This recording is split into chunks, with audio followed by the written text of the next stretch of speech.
할렐루야. 예수 그리스도 이름으로 하나님 말씀 증거하겠습니다. 우리 다 같이 시편 51편 말씀을 다 같이 찾겠습니다. 시편 51편 1절부터 19절 말씀 가운데서 우리 5절부터 12절까지 말씀을 저와 여러분이 한 절씩 교독하겠습니다. 시편 51편 5절부터 12절까지 한 절씩 교독하겠습니다. 시편 51편 5절. 내가 죄악 중에 출생하였으며 모친이 죄 중에 나를 잉태하였나이다.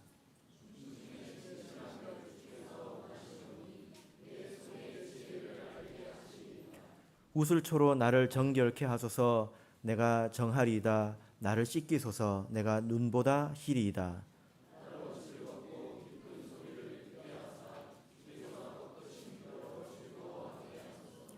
주의 얼굴을 내 죄에서 돌이키시고 내 모든 죄악을 도말하소서.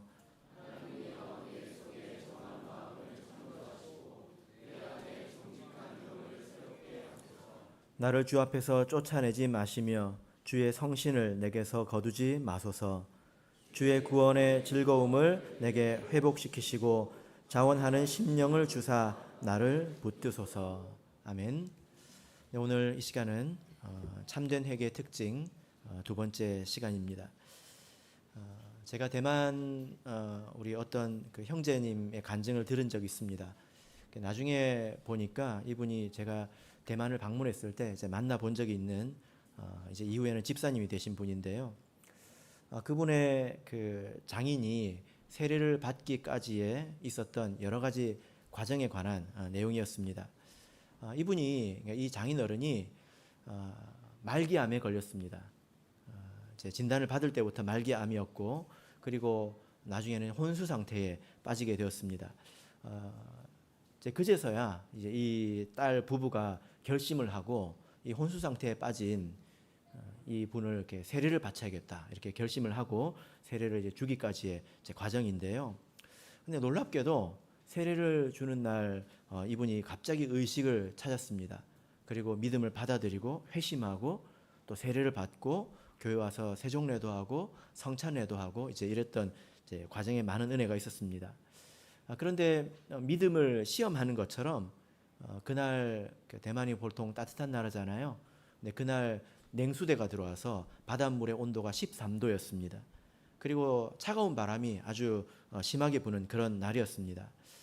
그 간증을 들으면서 이렇게 믿음 있는 분들이 왜 부모님의 세례를 여기까지 가져왔을까, 이렇게 미뤄왔을까 제가 궁금했는데요. 그 내용을 이렇게 보니까 나중에 보니까 이 딸 부부가 노력을 안 한 게 아니었습니다. 결혼을 하고 나서부터 그 부모님을 위해서 약 19년 정도 가진 노력을 했습니다. 근데 이 어르신이 굉장히 바른 사람이었던 거예요. 그런 사람 있지 않습니까? 교회 안 다니는데 꼭 교회 다니는 것 같은 사람. 그죠? 그래서 믿음을 전하면 이 어른이 항상 뭐라고 이야기하냐면 사람이 양심을 지키면 두려울 게 없다. 그러니까 뭐 죽음이고 뭐시고 두려울 게 없다. 이런 이야기를 계속 하는 것입니다. 그러니까 나는 양심을 지키고 다른 사람에게 피해를 주지 않고 살아왔기 때문에 뭐 그렇게 하나님을 믿을 필요가 없다. 그런 이야기이죠. 떳떳하게 살다가 가면 된다는 것이었습니다. 그런데 이분이 말기암에 걸려서 그 소식을 듣고 딸 부부가 병원을 갔을 때 그 아버지의 모습이 어땠냐면요. 침상에 누워서 그 침대의 그 양쪽 난간 있지 않습니까? 그거를 꼭 붙들고 천장을 바라보면서 부들부들 떨고 있는 거예요. 눈에는 두려움이 가득했습니다. 그래서 그 딸이 그 아버지를 보자마자 아버지 두려워하지 마세요. 두려워하지 마세요. 이렇게 이야기를 했다는 거예요. 사람이 양심을 지키면 두려울 것이 없다. 맞습니까? 하나님께서 이제 그 생각을 깨트려 주셨죠. 아주 길고 또 은혜로운 간증이었지만 그 가운데서 제가 한 토막을 말씀드렸습니다. 여기서 알 수 있는 것이 무엇입니까? 사람이 자기가 죄인이라는 것을 모르면 회개할 수 없다는 것입니다. 그리고 하나님께 가까이 갈 수가 없다는 거죠. 그죠? 양심을 지키고 살면 두려울 것이 없다. 그렇게 양심적으로 살았던 사람의 결과가 어떻습니까? 그런 두려움을 느끼도록 해주신 것, 이것이 사실은 하나님의 은혜이죠. 우리가 다윗의 참회시를 이렇게 보고 있는데, 비록 그가 큰 죄를 저질렀지만 그러나 회개를 통해서 그가 하나님께 도리어 더 가까워진 것을 우리가 볼 수가 있습니다. 다윗은 본래 하나님을 아주 사랑하는 사람이었습니다. 그죠? 어려서부터 하나님을 의지할 줄 알고 또 하나님을 통해서 서 있을 수 있는 그런 사람이었습니다. 그런데 느슨한 삶으로 죄가 침투했고 사실 누구도 용납할 수 없는 그런 죄를 짓고 말았습니다. 그러나 하나님께서 이 다윗에게 회개할 기회를 주셨는데요. 어제 말씀드린 것처럼 이 회개할 기회는 사실 아무에게나 주시는 것이 아닙니다. 그러나 그 기회가 어떤 모습으로 찾아왔습니까? 다윗이 그동안에 쌓은 명성과 업적, 신앙, 모든 것을 물거품으로 만들 수 있는 그런 위협적인 모습으로 이 기회가 찾아왔다는 것입니다. 그러나 다윗은 그것을 잘 붙들었죠. 그는 자기의 죄를 남에게 돌리거나 핑계를 대거나 하지 않았습니다. 오롯이 자기의 죄로 여겼을 뿐만 아니라 자기 죄가 어떤 죄인지 너무나 분명하게 잘 알았다는 거예요. 사실 그것은 하나님을 향한 반역의 죄였던 것입니다. 그래서 겸손하게 하나님께서 주시는 그 모든 죄의 대가를 다 받겠다 이렇게 말씀을 하고 있습니다. 다윗이 이렇게 자기 죄를 이렇게 뉘우치고 또 하나님 앞에 드러낼 수 있었던 그 이유가 무엇이었는가? 곰곰이 생각해 보면 다윗은 하나님이 어떤 분인지 너무나 잘 알았다는 것입니다. 하나님께서 선지자를 보내서 이렇게 책망하시는 것은 나를 죽이려고 하는 것, 나를 이제 묻으려고 하는 것이 아니라 무엇입니까? 나를 살리려고 하는 것이다. 이것을 알았다는 거죠. 이것이 아주 중요한 것입니다. 때로 모든 것이 허물어질 만한 그런 위기의 마음이 들면 하나님이 어떤 분인지 잊어버리게 되거든요. 저도 가끔 이제 이런 어려운 일을 할 때가 있습니다. 죄에 대해서 권면하지 않을 수 없는 그런 상황을 이렇게 겪기도 하는데요. 죄에 대해서 권면할 때 왜 그런 말을 하겠습니까? 살리려고 하겠습니까? 죽이려고 하겠습니까? 여러분의 생각은 어떻습니까? 가만히 놔두면 죽습니다. 가만히 놔두면 죽는데 죽이려고 그런 일을 할 필요가 있겠습니까? 그렇죠. 그러나 이런 것들을 이렇게 믿지 못하면 그런 신뢰가 없으면 서로 대화가 잘 되지 않습니다. 나를 망신 주려고 하는 것이냐? 나를 지금 모욕 주려고 하는 것이냐? 나를 부끄럽게 하려고 하는 것이냐? 내가 가진 것을 잃어버리게 하려고 하는 것이냐? 이런 생각에 소통이 되지 않고 그러면 진정한 회개가 되지 않습니다. 하나님과 우리 사이도 마찬가지라는 거죠. 다윗은 하나님께서 아무리 심한 책망을 하셔도 하나님은 자기를 사랑하신다는 것을 알았고 하나님 손에 있는 것이 낫다는 믿음을 가졌습니다. 사무엘하 24장을 보면 다윗이 또 범죄한 적이 있습니다. 어떤 죄를 범했을까요? 인구조사의 죄를 범했지요. 그래서 하나님께서 경로하십니다. 그리고 다윗에게 세 가지 옵션을 주십니다. 세 가지 중에 네가 받을 벌을 하나 택해라 이렇게 얘기합니다. 여러분은 어떤 선택을 하실지 한번 생각해 보시기 바랍니다. 첫 번째는 7년 동안 기근이 오는 것입니다. 굶주림이죠. 7년 동안 그럼 많은 사람이 또 굶주려 죽게 될 것입니다. 혹은 3개월 동안 적군에게 쫓겨다니는 것입니다. 이건 비참한 거죠. 그러면 또 3개월 동안 적군에게 많은 죽임을 당할 것입니다. 그리고 세 번째는 3일 동안 전염병에 걸리는 것입니다. 이건 3일입니다. 그런데 전염병은 또 치명적이지 않습니까? 자, 여러분은 여기서 어떤 걸 택할까요? 사람들이 어떻게 생각하냐면 그 중에 뭐가 제일 안 아플까? 이 생각을 하거든요. 뭐가 제일 안 아플까? 근데 다윗은 전혀 그런 방식으로 생각하지 않습니다. 어떻게 생각할까요? 하나님께 맞는 것이 낫다. 다른 어떤 누군가에게 맞는 것보다 하나님께 직접 맞는 것이 낫다. 이런 믿음이 있었습니다. 왜 그렇죠? 하나님은 나를 사랑하신다는 것을 알았기 때문입니다. 여러분, 이런 하나님의 성품을 뭐라고 합니까? 하나님의 자비라고 하지요. 하나님의 긍휼이라고 합니다. 자비와 긍휼이라고 하는 것은 규칙대로 하지 않는다는 뜻이죠. 그죠? 규칙대로. 그래서 하나님께서 자비하시기 때문에 더 세게 때릴 수도 있어요. 그리고 더 살살 때릴 수도 있습니다. 그죠? 이것이 하나님의 자비입니다. 그래서 다윗은 이런 하나님의 자비를 알았기 때문에 정직하게 자기를 드러내고 모든 것을 받아들일 수 있었다는 것입니다. 자, 우리 1절을 보겠습니다. 자, 1절 읽겠습니다. 시작. 하나님이여 주의 인자를 쫓아 나를 긍휼히 여기시며 주의 많은 자비를 쫓아 내 죄과를 도말하소서 하니. 주의 인자하심과 또 자비하심을 쫓아서 나를 불쌍히 여겨달라 이렇게 구하고 있습니다. 여러분, 우리가 하나님께 사실 자비를 요구할 수는 없습니다. 우리가 이렇게 뭘 맡겨놓은 것처럼, 맡겨놓은 돈을 찾는 것처럼 하나님 이거 주세요, 저거 주세요 이렇게 요구할 수 없죠. 그러나 우리가 하나님의 자비가 아니면 어디 가서 죄의 용서를 받겠습니까? 우리가 어디 가서 하나님의 은혜를 얻겠느냐, 회복의 은혜를 얻겠느냐라는 것입니다. 그래서 우리가 비록 염치가 없지만, 내가 맡겨놓은 것도 아니지만 하나님이 아니면 우리가 갈 곳이 없기 때문에, 하나님이 우리를 버리시면 갈 곳이 없기 때문에 간절히 구하는 것입니다. 그러나 어떤 사람들은 하나님의 자비를 모릅니다. 그래서 죄책감에 짓눌려서 살기도 하지요. 그래서 때로는 이런 경우도 있습니다. 죄책감 때문에 자기를 스스로 하나님에게서 끊어버리는 것입니다. 에이, 나 같은 사람 하나님이 불쌍히 여겨주겠어? 나같이 이렇게 더러운 사람을?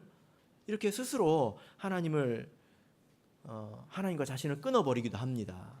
이것은 정말 무지에서 온 것이죠. 그죠? 여러분, 우리 하나님은 자비로우신 분입니다. 예수님께서 이 하나님의 마음을 보여주신 적이 있는데요. 양과 잃은 양의 비유를 통해서 말씀해 주셨죠. 양이 100마리가 있는데 양을 한 마리를 잃어버렸습니다. 그럼 99마리를 들에 두고 한 마리를 찾으러 다닌다고 하시잖아요. 그죠? 근데 거기서 잃은 양은 누구를 말합니까? 불쌍한 사람들이 아니에요. 잃은 양은 그 말씀을 보면 세리와 죄인들을 말합니다. 죄가 너무 많아가지고 하나님을 떠난 사람을 잃은 양이라고 부르고 있는 것입니다. 근데 그 사람을 어떻게 생각하고 있다는 거예요? 찾기를 간절히 원하고 있다는 것입니다. 이게 하나님의 마음이고 또 하나님의 자비로운 그런 성품이라는 것입니다. 여러분, 하나님의 자비를 경험해 보신 적 있으십니까? 여러분의 삶 가운데서 하나님은 자비로우신 분이구나. 그런 것을 경험해 보신 적 있으십니까? 대만에 가면 화원교회라고 하는 데가 있는데요. 이 교회가 하나님의 큰 은혜로 교회가 설립이 되었습니다. 수십 년 전 이야기죠. 근데 1960년대가 되어서 사람들이 다 이렇게 떠났습니다. 돈 벌러 떠나고, 그래서 그 교회가 이제 비게 되었고 사람들의 믿음이 식어지게 되었고, 그래서 일꾼도 점점 없어지고 교회 관리가 안 되고, 그러다 보니까 나중에 교회가 폐허가 됐습니다. 그래서 그 교회를 가면 예배당에서 하늘이 보였대요. 예배당에서 하늘이 보인다는 말이 무슨 뜻입니까? 지붕이 뚫어졌다는 거잖아요. 그죠? 그런데 그런 채로 10년이 지났습니다. 교회가 아주 황폐해졌죠. 왜 그렇게 됐습니까? 사람들이 믿음이 식어서 그렇게 된 거죠. 근데 그 어떤 목자님 두 분이 그 교회에 이제 순방을 하시는 가운데서 그 교회를 이렇게 들르게 되었습니다. 근데 그 교회에서 이제 기도하던 중에 그분들이 이상을 보았는데요. 환상을 보았다는 거죠. 그리고 그 두 분이 거기서 그것을 보고 눈물을 흘리고 기도를 합니다. 스스로 부끄럽게 여기고 또 자책하고 하나님께서 이 교회를 불쌍히 여겨 주시기를 구했다는 것입니다. 그래서 제가 도대체 어떤 환상을 보았을까, 이상을 보았을까 제가 알아봤는데요. 못 알아냈습니다. 예. 그런데 제 경험을 통해서 한번 생각을 해보자면, 여러분 문 닫은 참예수교회 가보셨습니까? 옛날에는 여기가 교회가 있었는데 교회가 없어졌다. 그곳에 가보셨습니까? 저는 적어도 2번 이상 있습니다. 한 번은 이제 가보니까요, 원래 교회가 있었는데 거기 고추밭이 되었더라고요. 그리고 어떤 곳에 갔더니 원래 할머니들이 계셨는데요, 할머니들이 한 분씩 돌아가시고 또 이제 자립할 수가 없어서 요양원에도 가시고 자녀 또 품에 가시고, 교회가 그냥 텅 빈 채로 있었습니다. 그러면 제가 거기서 어떤 생각을 했을까요? 자연스러운 일이라고 생각했습니다. 왜 그렇습니까? 지금 우리나라 사람들이 대부분 다 도시로 몰려가고 있고, 시골은 고령화로 또 사람들이 점점 줄어들고 있고, 이렇게 이런 일이 생기는 것은 자연스러운 것 아닌가? 이렇게 생각이 되었습니다. 여러분, 제 마음이 좀 무딘 것일까요? 아마 제 생각에는 그 목자님들도 그 교회를 지나면서 아마 저기는 교회가 생기고 여기는 교회가 없어지고 뭐 그럴 수 있는 일 아닌가? 이렇게 생각하지 않았을까 싶어요. 근데 하나님께서 어떤 환상을 보여주셨을까요? 하나님의 마음이 그렇지 않다는 거죠. 여러분에게 3명의 자녀가 있는데요, 그 중에 하나가 되게 잘 됐습니다. 근데 그 중에 하나가 지독히도 고생을 해요. 그러면 뭐 이 세상에서 일어날 수 있는 일이지, 누구는 잘 되고 누구는 어렵고 뭐 그럴 수 있는 일 아닌가? 이렇게 받아들이십니까? 마음이 아프잖아요. 아마 그런 하나님의 마음을 보여주신 것 아닐까. 그래서 어떻게 이런 교회 이런 모습을 보고 우리가 불쌍히 여기지 않았을까, 애통하지 않았을까에 대해서 그분들이 부끄럽게 여겼던 것 같습니다. 이게 제 생각인데요. 그래서 그분들이 거기서 이른 양을 막 찾아다니기 시작했고, 몇 명의 자매님들이 돌아왔습니다. 그래서 교회를 정돈하고 예배가 회복되었고, 그리고 교회에 사람들이 점점 모여들기 시작했습니다. 그분들의 믿음이 자라서 교회를 어떤 분이 땅을 헌납했습니다. 교회가 너무 좁아졌거든요. 그리고 교회를 다시 지었는데 약 15년 전에 한 8억 5천 정도 되는 비용으로 교회를 이렇게 건설을 했더라고요. 그때 하나님께서 이렇게 죽어가는, 거의 다 죽은 이 교회를 불쌍히 여기시는 그 마음, 그래서 교회가 다시 회복되지 않았습니까? 그런 과정을 어떤 분이 보고 찬송을 만들었는데요. 그 찬송이 뭔지 아십니까? 이달의 찬양입니다. 예수님의 사랑, 상한 갈대를 꺾지 않으시고 꺼져가는 등불을 끄지 않으신다. 하나님께서 왜 갈대가 상했습니까? 왜 등불이 꺼져갑니까? 믿음이 식어가고 있고 죄가 있다는 것이거든요. 근데 그런 것들에 대해서 하나님께서 끝까지 불쌍히 여기신다는 것입니다. 하나님은 그런 분이지요. 그래서 우리가 그런 하나님의 성품을 또 알고 믿는다면 우리가 정직하게 회개하고 하나님 앞에 나가서 은혜를 구할 수 있습니다. 이것이 회개이죠. 그런데 여러분, 만약에 얼굴이 두껍기만 하다면 그것이 참된 회개일까요? 항상 뻔뻔하기만 하다면 그것이 참된 회개라고 할 수 있을까요? 우리가 시편 51편을 보면 다윗은 이 죄를 통해서 더 큰 소망이 생긴 것을 우리가 알 수 있습니다. 어떤 소망일까요? 시편 51편은 그저 이렇게 죄를 용서해달라라는 그런 내용이 아닙니다. 참으로 회개하는 자, 참으로 하나님께 돌아온 자의 그 마음에는 어떤 소망이 있는지를 보여주고 있는 말씀이죠. 자, 다윗이 무엇을 구하고 있을까요? 자, 2절을 보겠습니다. 2절 읽겠습니다. 시작. 나의 죄악을 말갛게 씻기시며 나의 죄를 깨끗이 제하소서. 지금 다윗이 무엇을 구하고 있습니까? 말갛게, 깨끗이. 이것은 무엇을 말하죠? 이것은 온전한 것을 말합니다. 1절에서 도말하소서 이렇게 말하고 있는데요. 이것은 문질러서 완전히 없앤다는 그런 뜻입니다. 자기 낱개의 그런 하나의 죄를 용서해달라 그런 요구가 아니라 다윗은 온전한 사람이 되고 싶어 한다는 거예요. 온전한 사람이. 자, 5절을 보겠습니다. 5절 읽겠습니다. 시작. 내가 죄악 중에 출생하였으며 모친이 죄 중에 나를 잉태하였나이다. 다윗은, 여러분 잘 들어보세요.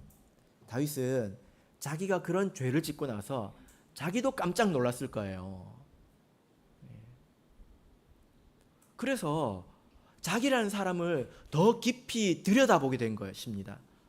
와, 내가 이런 일을 할 수 있는 사람이었구나. 그 전에 하나님, 이 다윗은 여호와의 이름을 의지해서 사자와도 싸웠던 그런 믿음의 사람 아니었습니까? 골리앗과도 싸웠던 그런 사람 아니었습니까? 자기는 그런 사람이라고 생각하지 않았을 것입니다. 그런데 보니까 내 속에 이런 게 있구나. 그래서 곰곰이 생각해 보니까 나도 본래 이런 존재이구나. 이것을 알게 된 것입니다. 그래서 5절에서 뭐라고 말하고 있습니까? 내가 대단한 사람인 줄 알았더니 내가 죄악 중에서 출생하였다. 욥기 14장 4절을 보겠습니다. 욥기 14장 4절입니다. 욥기 14장 4절. 자, 읽겠습니다. 시작. 누가 깨끗한 것을 더러운 것 가운데서 낼 수 있으리까? 하나도 없나이다. 더러운 것에서 깨끗한 게 나올 수 있습니까? 네, 없죠. 자기가 죄악 중에서 출생했다고 하는 것은 자기도 본래 좋은 사람이 아니라는 거예요. 하나의 죄를 통해서 자기의 근본을 들여다보게 된 것입니다. 왜 나에게 이런 문제가 생겼는가? 들여다보게 된 거예요. 잠언 22장 15절을 보면 이런 말씀이 있습니다. 아이의 마음에는 미련한 것이 얽혔으나, 아이의 마음속에는 미련한 것이 있다는 거죠. 어른의 마음속에는 뭐가 있을까요? 간사함이 있겠죠. 그죠? 사람의 마음에 육신의 소욕이 있기 때문에 그것이 가진 열매로 다 나올 수 있습니다. 갈라디아서 5장을 보면 사람에게 육신의 소욕이 있다고 하죠. 그 육신의 소욕이 어떤 열매로 나옵니까? 음행과 우상 숭배와 방탕과 시기와 이단과, 사실 제목만 들어도 끔찍한 것들이 막 나옵니다. 그래서 그런 사람들 보면 저렇게 살까? 왜 저러지? 그런 생각이 들 수 있어요. 그런데 그런 씨앗이 우리에게 다 있다는 것입니다. 우리도 그런 죄를 다 지을 수 있는 사람이라는 거예요. 다윗은 밧세바를 범한 그런 죄는 이미 용서를 받았습니다. 나단이 왔을 때 하나님께서 너의 기도를 들어주셨고 용서하셨다라고 했습니다. 다윗이 이렇게 회개하고 있는 것은 그 낱개의 죄를 지금 향한 게 아니라는 것입니다. 그 씨앗이 여전히 자기 안에 있다는 거예요. 그 하나의 죄를 용서받는다고 해서 끝나는 게 아니라는 것입니다. 이번에 죄를 용서받는다 하더라도 얼마든지 다른 죄를 지을 수 있다는 거예요. 이 말이 이해가 되십니까? 자, 6절 7절을 보겠습니다. 시편 51편 6절 7절 읽겠습니다. 참된 회개가 다른 점은 여기 있습니다. 어떤 사람은 회개하면서 그 죄에서 양심의 자유를 얻기를 원해요. 근데 그게 다가 아니라는 것입니다. 6절 7절 읽겠습니다. 시작. 중심의 진실함을 주께서 원하시오니 내 속의 지혜를 알게 하시리이다. 우슬초로 나를 정결케 하소서. 내가 정하리이다. 나를 씻기소서. 내가 눈보다 희리이다. 이 다윗이 뭐라고 이야기하고 있냐면, 하나님 우슬초로 나를 씻겨주십시오, 이렇게 말하고 있거든요. 근데 성경에서 우슬초가 언제 쓰이는지 여러분 아십니까? 우리 레위기를 보겠습니다. 레위기 14장입니다. 지금 이 말은 다윗이 자기를 어떤 병자 취급을 하고 있는 거예요. 자, 레위기 14장 2절입니다. 레위기 14장 2절. 자, 읽겠습니다. 시작. 문둥 환자의 정결케 되는 날의 규례는 이러하니 곧 그 사람을 제사장에게로 데려갈 것이요. 문둥병이 뭔지 아시죠? 그죠? 성경에서는 이 문둥병을 조금 더 폭넓게 봅니다. 그러나 문둥병이지요.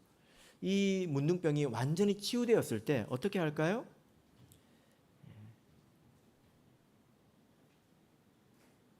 자, 몇 절입니까?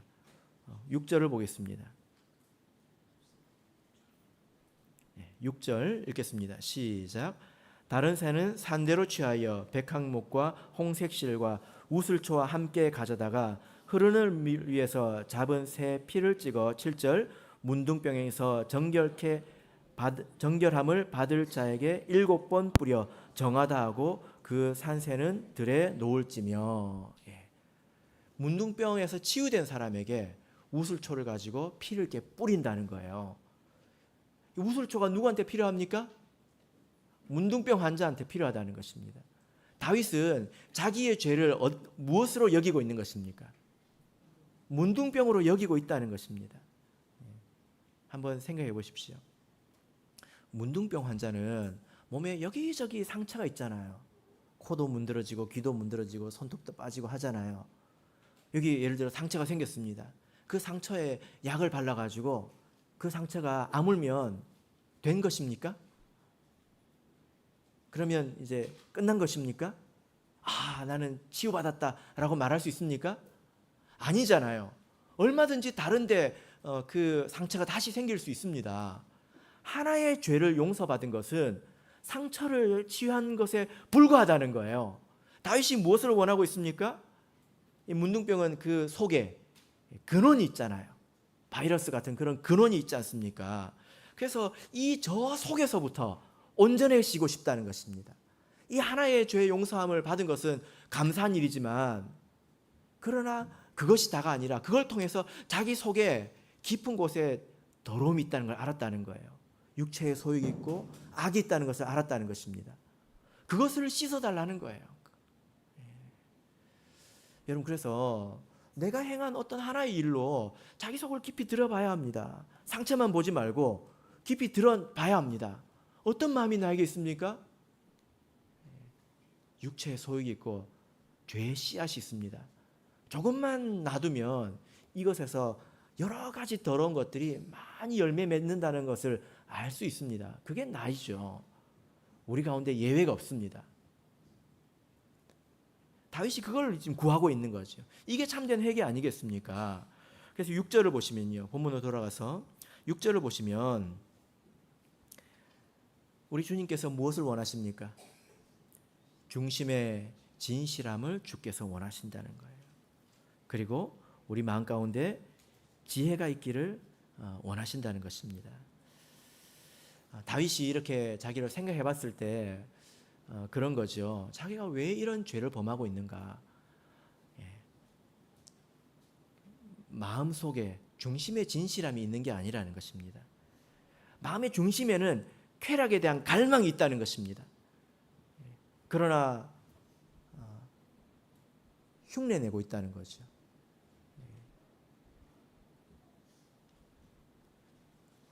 이렇게 한번 생각해 보세요. 어떤 성도님들이 교회에 이렇게 오게 되면 좋은 게 뭔지, 하나님 믿는 사람은 뭘 해야 되는지 압니다. 이렇게 보고 배우거든요. 그죠? 지나치게 사치를 하면 안 된다든지, 그죠? 예, 그런 걸 보거든요. 그리고 교회에서 존경받는 어떤 분들이 예를 들어서 되게 검소하다. 그러면 그런 것들을 보고 따라합니다. 근데 그게 흉내라는 거예요. 마음속에는 뭐가 있습니까? 뭐가 있어요? 예, 갈망이 있다는 것입니다. 그래서 교회 올 때는 싼 거 입고 오고 밖에 돌아다닐 때는 비싼 거 입고. 다윗이 자기가 그렇다는 거예요. 중심에서부터 진실해야 되고 중심에 그런 마음이 있어야 되는데 중심에는 그런 마음이 없고 자기가 흉내 내고 있었다는 것입니다. 왕이니까 그동안 하나님을 잘 믿어왔으니까 이래 하니까. 그래서 마음속에 중심에 진실함을 달라고 간구하고 있는 것 아니겠습니까? 그리고 마음속에 참된 지혜가 없으니 무엇이 좋은지 나쁜지 분간하지 못하고 더러운 것을 취하고 있다는 거예요. 그죠? 밧세바를 범하면 또 우리아를 이렇게 하면 자기에게 어떤 일이 생길까 판단하는 지혜가 없었다는 것입니다. 그래서 다윗이 무엇을 구하고 있죠? 상처가 치유되는 것을 원하는 게 아니라 중심의 문제를 이야기하고 있는 것입니다. 이게 참된 회개입니다. 그래서 교회에 와서 보면 뭐 적당히 내가 다 하고 사는 사람일 수 있어요. 안식일도 지키고 11조도 하고 봉사도 하고 그래서 딱 볼 때 별 문제가 없는 사람일 수 있습니다. 중심도 그렇습니까? 누가 말하지 않아도 참된 회개를 하고 하나님을 향해서 나가는 사람들은 그렇게 자기를 본다는 거예요. 그래서 그것을 간구하고 있는 것입니다. 어떤 사람들은 이 말씀을 읽고 이렇게 생각할 수도 있어요. 진실한 마음은 자기가 갖는 것이지 그게 기도할 것이냐? 기도한다고 되냐? 내 마음속에 진실한 마음이 없는 것도 하나님의 책임이냐? 내 마음인데 그게 기도한다고 되냐? 만약에 여러분께서 정말 진실한 마음을 추구해 보셨다면 이런 생각을 하실 수 있습니다.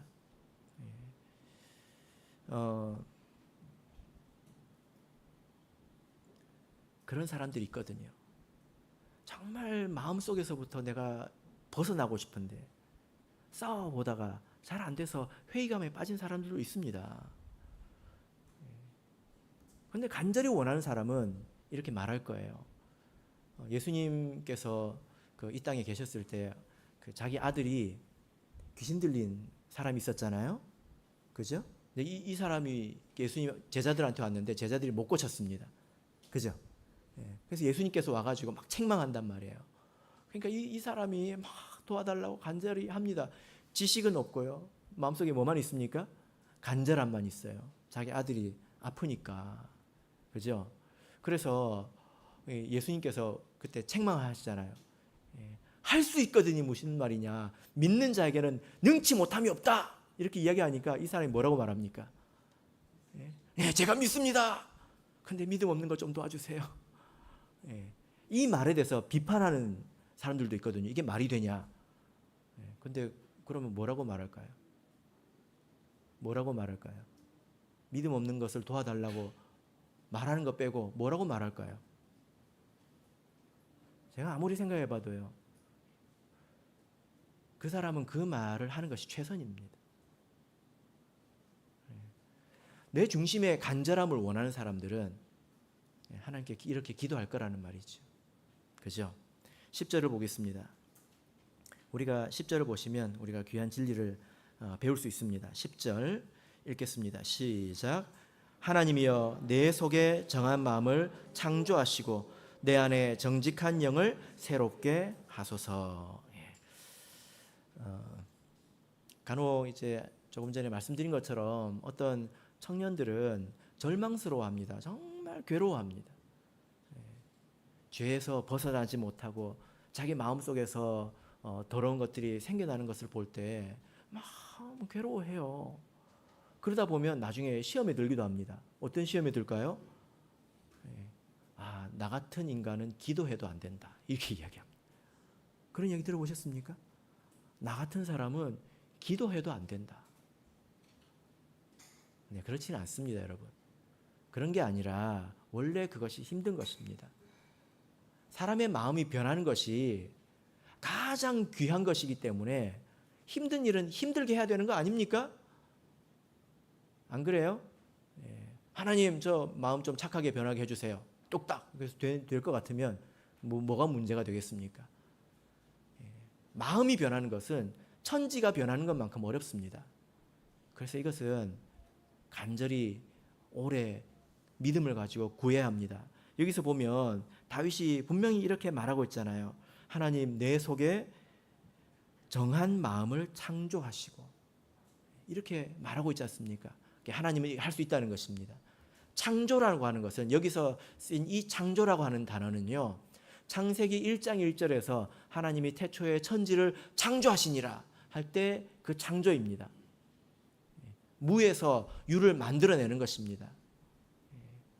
사람은 마음이 더럽기 때문에 스스로 그 더러운 마음에서 깨끗해질 수가 없어요. 그러나 하나님께서 그 더러운 것에서 깨끗한 것을 만드실 수 있다는 것입니다. 그래서 여러분, 만약에 이 중심의 정직함, 또 진실함, 또 지혜, 이것을 간구하신다면 낭망하지 마십시오. 낙심하지 마십시오. 또 누군가를 위해서 기도하신다면 또 낙심하지 마십시오. 하나님께서는 주실 수 있습니다. 성령을 통해서 우리에게 이것을 주실 수 있는 하나님이십니다. 그것을 꼭 믿으시기를 바랍니다. 정리해보자면 참된 회개는 상처를 치유하는 거 아니에요. 내가 그 옛날에 그 죄를 지었는데 그 죄를 내가 용서해 주셨을까? 하나님께서 용서해 주셨을까? 그런 생각을 하고 사는 게 아니라는 거예요. 그걸 통해서 자기 깊이를 보면서 깜짝 놀라는 것입니다. 내가 이런 사람이구나. 그리고 그 문제를 가지고 하나님 앞에 나아가는 것입니다. 이것이 참된 회개의 특징이죠. 자, 우리 본문 11절 12절을 보겠습니다. 11절 12절. 다윗은 하나님이 주시는 것은 다 받겠다는 마음이 있었습니다. 그런데 이것만큼은 안 돼요. 이것도 있었어요. 뭘까요? 11절 12절 읽겠습니다. 시작. 나를 주 앞에서 쫓아내지 마시며 주의 성신을 내게서 거두지 마소서. 주의 구원의 즐거움을 내게 회복시키시고 자원하는 심령을 주사 나를 붙드소서. 다윗이 이것만큼은 하는 것이 있었는데요. 무엇입니까? 주의 성령을 나에게서 거두는 것, 구원의 즐거움을 잃어버리는 것. 이것은 다윗이 두려워했습니다. 왜 두려웠을까요? 다윗이 굉장히 잘 알았거든요. 다윗 이전의 왕이 누구였습니까? 사울이었지 않습니까? 사울이 어떻게 왕이 되었죠? 시간상 성경을 찾지는 않겠습니다. 사무엘상 10장 10절을 보면 하나님의 신이 사울에게 크게 임함으로 그가 왕이 되었죠. 하나님의 신이 그에게 임했다는 거예요. 그런데 하나님께서 그 신을 거두어 가시니까, 왜 거두어 가셨습니까? 하나님이 사울을 버렸거든요. 그죠? 뭐 때문에? 죄 때문에 버렸단 말이에요. 그래서 그 신을 거두어 가니까 사울이 어떻게 됐습니까?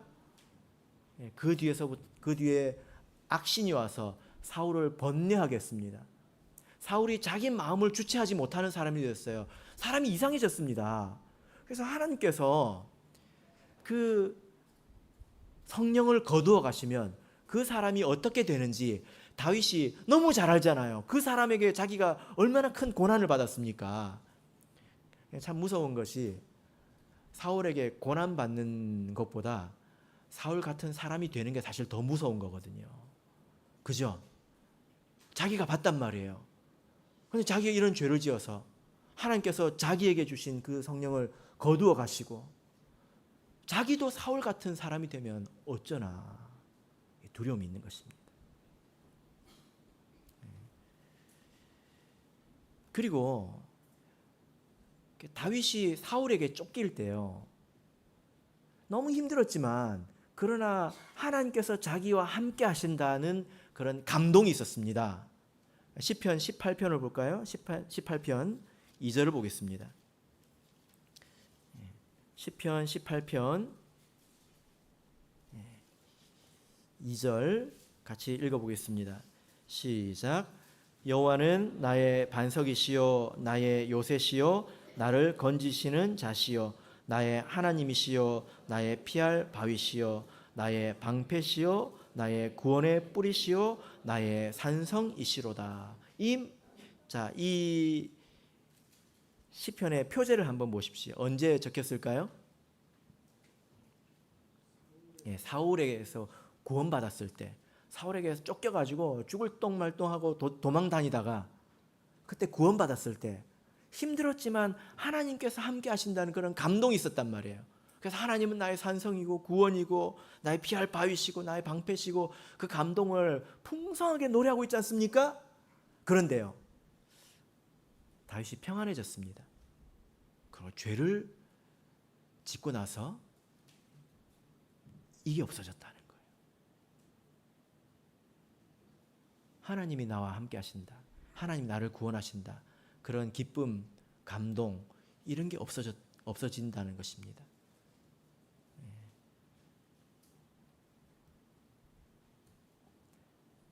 그래서 다윗은 이것을 염려하고 있죠.